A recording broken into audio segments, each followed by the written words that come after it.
On the range between ticker tape parade and life sentence, what do you think ought to happen to you if and when you return to the United States? These are things that no individual should empower themselves to really decide. I'm going to give myself a parade. But neither am I going to walk into a jail cell to serve as a bad example for other people in government who see something happening, some violation of the Constitution, and think they need to say something about it. You hear often in the United States, why doesn't he come home and face the music? It's a fair question. Why doesn't he? Face charges? But it's also uninformed, because what has been laying against me are not normal charges. They're extraordinary charges. We've seen more charges under the Espionage Act in the last administration than we have in all other administrations in American history. The Espionage Act provides anyone accused of it of no chance to make a public defense. You are not allowed to argue based on all the evidence in your favor, because that evidence may be classified, even if it's exculpatory.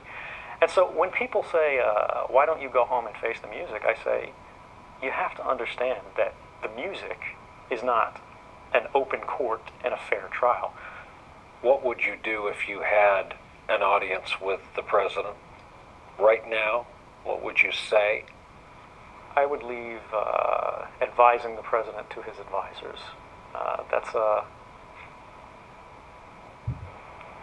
I wouldn't presume to place myself on the level to be able to suggest what his course of action should be. Would you ask him if you could come home free and clear?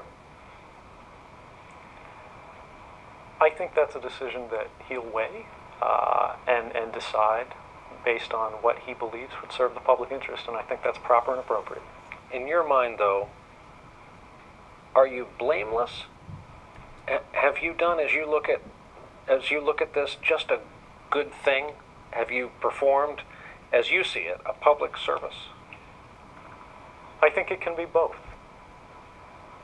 I think the most important idea is to remember that there have been times throughout American history where what is right is not the same as what is legal. Sometimes to do the right thing, you have to break a law. And the key there is in terms of civil disobedience.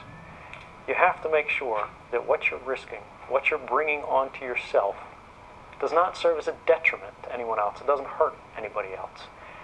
And if you're volunteering yourself to be used as a negative example, if you're volunteering to spend a lifetime in prison, rather than to spend a time in prison, a short period where you'll come out, you'll advocate, you'll emerge stronger, and be able to inspire other people to resist these policies, are you doing good or are you doing bad?